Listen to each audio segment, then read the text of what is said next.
আসসালামু আলাইকুম, welcome to Farhan's এজুভার channel. তো আজকের ভিডিও হচ্ছে যারা এনডিসির রিটেন টেস্টে তোমরা সিলেক্টেড হয়েছো, তোমাদেরকে অসংখ্য অসংখ্য অভিনন্দন। এখন তোমাদের সামনে তোমাদের স্বপ্ন পূরণের আরো একটি ছোট্ট বাধা রয়েছে, সেটা হচ্ছে ভাইভা। তো ভাইভা নিয়ে তোমাদের অনেক রকমের প্রশ্ন থাকে, তো আশা করছি এই ভিডিওর মাধ্যমে সবগুলো প্রশ্নেরই অ্যান্সার দেওয়া হয়ে যাবে। যদি কোনো প্রশ্ন তোমাদের মনে আরো থেকে থাকে, ভিডিওর শুরুতেই বলে নেই, সম্পূর্ণ ভিডিও দেখার পরে তোমরা কমেন্ট করবে। কমেন্টে যদি উত্তর না পাও অথবা আরো ফাস্ট রিপ্লাই পাওয়ার জন্য তোমরা আমাকে আমার আইডিতে নক দিতে পারো অথবা টেলিগ্রাম গ্রুপেও জয়েন হয়ে থাকতে পারো, সেখানেও আমি তোমাদেরকে বিভিন্ন সাজেশন অ্যান্সার দিয়েই থাকি। তো এখন চলো মেইন প্রসঙ্গে চলে যাওয়া যাক। তো সবার প্রথমে তোমাদের প্রশ্ন থাকে যে ভাইয়া ভাইভাতে মূলত হয়টা কি, ভাইভাতে কোন ধরনের প্রশ্ন আসে, তোমাদের একাডেমিক প্রশ্ন আসে কিনা। তো সেই ক্ষেত্রে তোমাদেরকে আমি বলতে চাই যে ভাইভাতে শুধু একাডেমিক প্রশ্ন আসে এটা দেখা যায় না, বেশিরভাগ ক্ষেত্রে দেখা যায় একাডেমিক প্রশ্ন তারা করেনি না, তারা বেশিরভাগ জেনারেল নলেজ, তোমার পৃথিবীতে কি চলতেছে অথবা এরকম ধরনের কোশ্চেন গুলো করে থাকেন, মানে সাম্প্রতিক সময়ে যেগুলো চলতেছে সেগুলো। আর একাডেমিকের ক্ষেত্রে তেমন কোনো কোশ্চেন আসতে দেখা যায় না।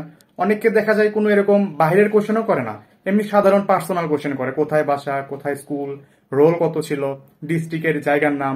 তারপর আরেকটা বিষয়, তুমি যে জায়গায় থাকো সেই জায়গায় মানে তোমার হোম টাউনের গুরুত্বপূর্ণ ব্যক্তিগুলোর নাম তোমরা কিন্তু পড়ে যেতে পারো, তোমাদের অনেকটা হেল্প করবে। শুধু গুরুত্বপূর্ণ ব্যক্তি না, তারপরে তোমাদের আশেপাশে যদি ঐতিহাসিক স্থান থাকে তোমার যেখানে হোম টাউন, সেগুলো তুমি জ্ঞান নিয়ে যেতে পারো।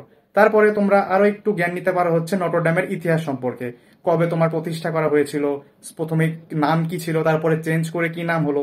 এইসব বিষয় সম্পর্কে তোমরা ধারণা রাখলে একটু কনফিডেন্ট ফিল করবা।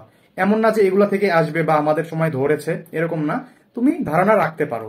এখন আসে হচ্ছে ড্রেসিং এর ব্যাপারে, তুমি ফর্মাল পরার চেষ্টা করবা। ফর্মাল বলতে কি, কোট ব্লেজার এগুলো না, তুমি একটা শার্ট পরবা, মিডিয়াম এক রঙের, সাদা কালার হতে পারে, নর্মাল লাইট কালারের শার্ট পরবা আর কালো প্যান্ট আর শু, এটা হচ্ছে ফর্মাল। ফর্মাল বলতে সেই স্যুট তারপরে টাই এসব আবার পড়তে যেও না, তাহলে ঝামেলা আছে। তুমি সিম্পলি ফর্মাল পড়তে পারো। আর যদি ফর্মাল সম্ভব না হয়, তুমি এমনিতেও টি শার্ট পরেও যেতে পারো, কিন্তু টি শার্ট জিনিসটা অনেক বেশি ইনফর্মাল হয়ে যায়। তুমি যদি শার্ট ইন না করেও যাও তাহলেও কিন্তু সেটা যাওয়ার মতো, মানে মেনে নেওয়া যায় এরকম আর কি। তো এই গেল হচ্ছে তোমার বেসিক জিনিসপাতি। এখন আরো কিছু বেসিক্স বলি। তুমি যখন ঢুকবা, অনুমোদনে ঢুকবা, যে may I come in sir অথবা ম্যাডাম যারা থাকবেন, তারপরে সালাম দিবা, বসতে বললে বসবা, আগে গিয়ে বসে পড়বা না। তারপর যদি বসার অনুমতি দেয় তাহলে থ্যাংক ইউ বলবা। আর যদি কোনো কোশ্চেনের অ্যান্সার না পারো, দেরি করবা না, মানে দেরি করবা না, যদি না পারো বলে দিবা যে সরি আমি পারি না, ভদ্রভাবে বলবা যে আমি পারি না, ডিরেক্ট বলে দিলা এরকম খারাপ দেখায়। বলবা যে আই এম সরি, মানে বর্তমানে মনে পড়তেছে না, এরকম ভাবে একটু জেন্টালি বলবা আর কি। আর এমন না যে সবগুলোই তোমাকে পারতে হবে, যতগুলো ধরবে। এমনও দেখা গেছে যে যতগুলো প্রশ্ন করেছে মানে পারে নাই, কোনোটাই অ্যান্সার দিতে পারে নাই, জাস্ট কনফিডেন্সটা চেক করেছে। আর আরো কিছু কোশ্চেন আসে যে কো কারিকুলার সার্টিফিকেট গুলো নিয়ে যাবো কিনা, থাকলে অবশ্যই নিয়ে যাবা, না থাকলে এটা বিশেষ কোনো ইফেক্ট ফেলবে না।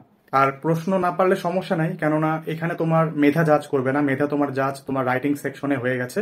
এখানে তোমার জাস্ট পার্সোনালিটিটা জাজ করবে, সেজন্য হেসে উত্তর দিবা, কনফিডেন্ট থাকবা, কিন্তু ওভার কনফিডেন্ট যেন আবার না হয়ে যাও, যেটা থাকবে অনেস্ট থাকবা নিজের সাথে। সো ভাইবা নিয়ে বেসিক কথাবার্তা এগুলোই ছিল। আমি যদি আমার ভাইবা এক্সপিরিয়েন্স শেয়ার করি, আমি যখন দাঁড়িয়েছিলাম ভাইবা দিতে যাওয়ার জন্য, শুনতেছিলাম যে এইরকম প্রশ্ন ধরতেছে, কোন দেশের, এই দেশের, সে দেশের, বিভিন্ন ধরনের প্রশ্ন কয়েকজনকে করছে। তো আমি এটা নিয়ে ভয় পাচ্ছিলাম, কিন্তু আমি যখন ঢুকি আমাকে এরকম কোনো প্রশ্নই করেনি, না একাডেমিক না জেনারেল নলেজ, জাস্ট আমার স্কুলের সম্পর্কে তারপরে এলাকা সম্পর্কে জিজ্ঞেস করেছিল। বেসিক নর্মাল কথাবার্তাইতেই আমার হয়ে গিয়েছিল। তো এটা হচ্ছে অনেকটা লাকের ওপরে।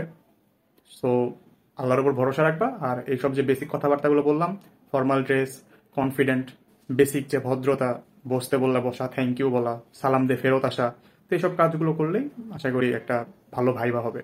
তো আজকে এই পর্যন্তই, কোনো কোশ্চেন থাকলে জানাও। আসসালামু আলাইকুম।